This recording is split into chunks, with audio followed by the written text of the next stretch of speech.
নকল একলব্য আসল একলব্যকে কিডন্যাপ করে নিয়ে যেতে গেলে রাঙার হাতে ধরা পড়ে যায়, এমনটাই দেখতে পারবেন আজকের পর্বে। সম্পূর্ণটা জানতে চ্যানেলটিকে এক্ষুনি সাবস্ক্রাইব করে দেখতে থাকুন। গল্পের শুরুতে আমরা দেখতে পারব নকল একলব্যকে ফোন করে বৃন্দা। বৃন্দা তখন ফোন করে বলে, সবকিছু ঠিকঠাক আছে তো? প্ল্যান মতো হচ্ছে তো? তখনই নকল একলব্য বলে, একদম, সবকিছু আমি প্ল্যান মতোই করছি। আজকে রাঙার কোনো ক্ষতি করতে পারলাম না, কিন্তু রাঙাকে আমি এভাবে ছেড়ে দিব না। চিন্তা করবেন না, আমি সময় মতো সব কাজ করে ফেলব। বৃন্দা তখন বলে, সাবধানে কিন্তু কাজ করতে হবে। একবার যদি ধরা পড়ে যাও না, তাহলে কিন্তু আমার সমস্ত প্ল্যান শেষ হয়ে যাবে। আর একটা কথা, 4 ঘন্টা পর পর যে তোমার শরীরে একটা ইনজেকশন পুশ করতে হবে, সেটা কিন্তু অবশ্যই মাথায় রাখবে। সেটা না করলে কিন্তু কোনো কাজই হবে না। তখনই নকল একলব্য বলে, আপনি এ নিয়ে চিন্তা করবেন না, আজকে রাতের মধ্যেই আমি কিছু একটা করে ফেলব। ওই আসল একলব্যকে আমি কিডন্যাপ করে নিয়ে আসব। বৃন্দা তখন ফোনটা রেখে দেয়, আর তখনই নকল একলব্য পাশ থেকে একটা ইনজেকশন নিয়ে আসে। ইনজেকশন নিয়ে তার ভেতরে ওষুধ ভরে তখন নিজের শরীরে পুশ করতে শুরু করে। নকল একলব্য যখনই ইনজেকশনটা পুশ করে, তখন তার পুরো শরীরে কেমন জানি একটা অনুভূতি সৃষ্টি হতে থাকে, আর তখনই মাথায় হাত দিয়ে ফেলে। মাথাটা একটু ঘোরাতে শুরু করে, কিন্তু তার এটা বাধ্যতামূলক নিতে হবে, তা না হলে সে কোনোভাবেই কাজ করতে পারবে না। এদিকে নকল একলব্য প্ল্যান করতে থাকে কি করে আজকের রাতের মধ্যে আসল একলব্যকে সেখান থেকে নিয়ে চলে আসবে। অন্যদিকে ঘরের মধ্যে রাগামতি একলব্যের পাশে বসে থাকে, একলব্যের দিকে তাকিয়ে থাকে। ভালোবাসার দৃষ্টিতে তাকে দেখেও যেন মনটা ভরছে না রাগামতি একলব্যের কপালে হাত বুলিয়ে তাকে ঘুম পাড়িয়ে দিতে শুরু করে, আর একলব্য ঘুমিয়ে পড়ে। হঠাৎ করে রাগামতি আবারও পুরনো কথাগুলো মনে করতে, একই রকম দেখতে তার উড়ান বাবুর মতো, অর্থাৎ একলব্যের মতো চেহারা সে দেখতে পেয়েছিল। কিন্তু আদৌ এটা স্বপ্ন কিনা বা তার কোনো মনের ভুল কিনা, এটাই সে ভেবে কোনোভাবেই পাচ্ছিল না। তার মানে কি সামনে কোনো বিপদ আসতে চলেছে? এ কথাগুলো রাগামতির মাথায় বারবার ঘুরটাক্কাচ্ছিল। আমার কেন জানি মনে হচ্ছে বিপদ আসতে চলেছে, নকল একলব্যের নিশ্চয়ই হাত আছে। এদিকে হঠাৎ করেই রাগামতির দরজায় নক করতে থাকে একলব্যের মা এবং বাবা। রাগা তখন বলে, দরজা খোলা আছে, ভিতরে প্রবেশ কর। একলব্যের মা এসে তখন বলে, রাঙা, তোর সঙ্গে আমি একটা কথা বলতে চাই। তোর কি এমন কোনো কিছু মনে হচ্ছে যে সামনে কোনো বিপদ আসতে চলেছে? না, আমার মনটা না খটখট করছে। এখানে আসার পর থেকেই আমার কেন জানি একটু খটকা লাগছে যে কোনো বিপদ আসবে না তো? তখনই রাগা বলে, আমি তো আছি, তাই না? কোনো বিপদ হবে না, তোরা চিন্তা করিস না, তোরা ঘুমিয়ে পড়, তোরা যেখানেই যাবি আমি তো যাব। একলব্যের বাবা এবং একলব্যের মা বলে, কালকে তো আমরা উৎসবে বেরোব, আমাদের সঙ্গে যাবি তো? রাগানা তখন বলে, হ্যাঁ, অবশ্যই যাব, তোদের সঙ্গে না গেলে কি হবে নাকি? তোরা এটা নিয়ে চিন্তা করিস না। আর আমি কাউকে শোনার সন্দেহ বা আমার মনের ভেতর কোনো ছটফট করছে না, তোরা শুধু শুধু এটা নিয়ে চিন্তা করিস। তখনই একলব্যের মা রাগাকে চুমু দিয়ে সেখান থেকে চলে যায়। এই কথাগুলো শোনার পর তখনই রাগামতিও নিজে ভাবতে থাকে, আমি কি করে তোকে এখন বলি? এখন আমার কি এটা মনের ভুল কিনা সেটাই আমি বুঝতে পারছি না। রাগামতি তখন তার তীর ধনুকগুলো একটু হাতে নেওয়ার চেষ্টা করে।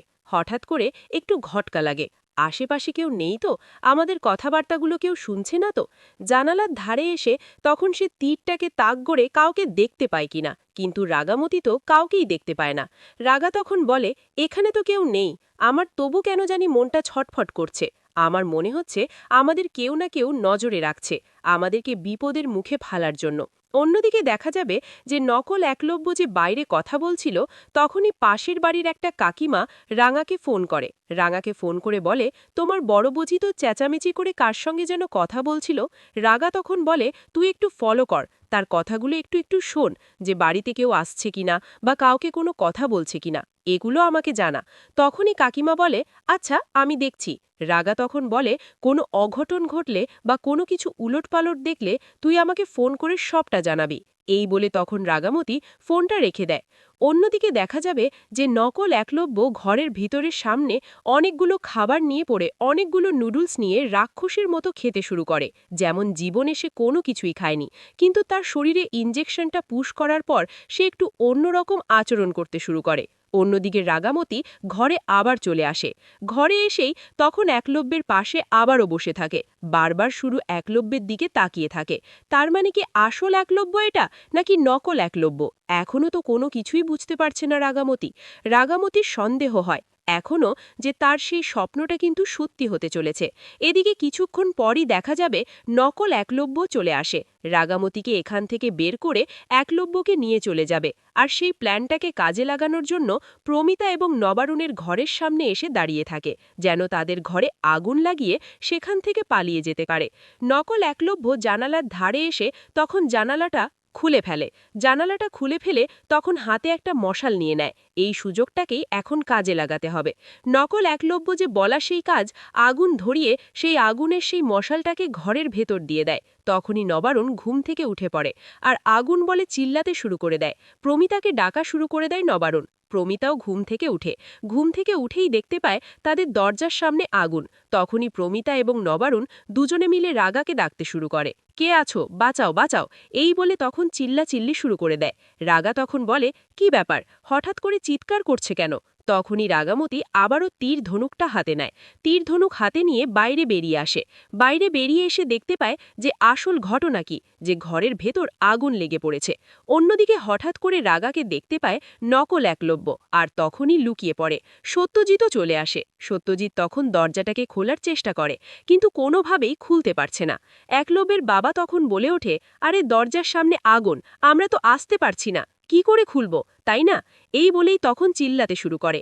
কিছুক্ষণ পরই সেখানে থাকা সিকিউরিটি গার্ড চলে আসে এবং সত্যজিৎ তখন তাদেরকে বলে, একটা কপি চাবি নিয়ে আসুন না, আপনাদের কাছে কি আর কোনো চাবি নেই? তখনই সেই সিকিউরিটি গার্ড চাবি আনার জন্য চলে যায়।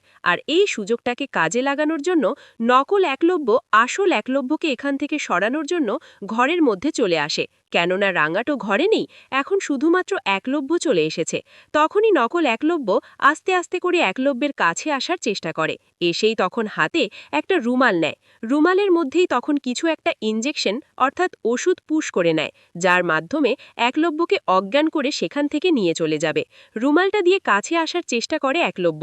আসল একলব্য ঘুম থেকে দেখতে পায় নকল একলব্য তার সামনে, কিন্তু কথা বলার আগে রুমাল দিয়ে তার মুখ চেপে ধরে ফেলে এবং তাকেই তখন সেখান থেকে নিয়ে চলে যায়। অন্যদিকে দেখা যাবে যে রাগামতি, সত্যজিৎ সকলে মিলে সেই দরজাটাকে খোলার চেষ্টা করে। অবশেষে সে দরজাটা খুলতে পারে। তখন পাটের একটা চট নিয়ে আসে এবং আগুনটাকে নিভিয়ে ফেলে। রাগামতিকে জড়িয়ে ধরে ফেলে প্রমিতা। প্রমিতা তখন কান্নায় ভেঙে পড়ে, আমি আগেই তোকে বলেছিলাম বিপদ আসতে চলেছে। তখনই চারিদিকে সত্যজিৎ চেক করতে শুরু করে যে এই আগুনটা লেগেছে কোথা থেকে। এদিকে সত্যজিৎ যখন হঠাৎ করে লক্ষ্য করতে পায় যে জানালাটা খোলা, তখনই বলে, কি ব্যাপার, জানালা খোলা কেন? রাগা তখন বলে, তোরা কি জানালা দিসনি? প্রমিতা, নবারুণ বলে, হ্যাঁ আমরা তো জানালা দিয়েছি, কিন্তু এটা কি করে হতে পারে? রাগা তখন ভাবতে থাকে যে তার সে কথাটাই সত্যি, যে আসলেই সে সত্যি একটা একলব্যকে দেখেছিল তার সামনে। তখনই রাগামতি বেরিয়ে আসে। সত্যজিৎ তখন তার সঙ্গে একটু আলাপ আলোচনা শুরু করে দেয়, কে আসতে পারে? রাগা তখন বলে, আমার কেন জানি সন্দেহ হচ্ছে, আমাদের পিছন কেউ না কেউ আছে, আমাদের ক্ষতি করার চেষ্টা করতে পারে। এই কথাগুলো বলার পর হঠাৎ করে একলব্যের কথা মনে পড়ে যায় রাগামতির। অন্যদিকে আসল একলব্যকে ঘরের মধ্যে নিয়ে এসে তার সমস্ত পোশাকগুলোকে খুলে ফেলে নকল একলব্য এবং সেগুলোকে পরে ফেলে আবারও। ঘরের মধ্যে এসে তখন আগের মতো বিছানার মধ্যে শুয়ে পড়ে। অন্যদিকে দেখা যাবে যে রাগামতি যখন আবারও মনে করতে থাকে সেই নকল একলব্যের কথা, তখনই সে চিৎকার করে ওঠে, সত্যজিৎ স্যার, আমি যাচ্ছি ঘরের ভিতরে, উড়ানবাবু আছে কিনা আমাকে দেখতে হবে। ঘরের ভিতরে এসেই দেখতে পায় যে একলব্য শুয়ে আছে, কিন্তু রাগা তো জানে না এটা নকল একলব্য। নকল একলব্য ঠিক আসল একলব্যের মতোই শুয়ে রয়েছে। রাগা তখন একলব্যের কাছে এসে বলে, তার মানে উড়ানবাবু সেফ রয়েছে, উড়ানবাবু এখানেই রয়েছে, তার কোনো ক্ষতি হয়নি। লাইটটা অফ করে তখনই রাগামতি আবারও ঘুমিয়ে পড়ে। অন্যদিকে রাগামতি ঘুমিয়ে পড়ার পর তখনই আবার নকল একলব্য চোখ দুটো খুলে মুচকি মুচকি হাসতে থাকে। তো বন্ধুরা, কি হতে চলেছে আগামীতে জানতে হলে সাবস্ক্রাইব করে রাখুন।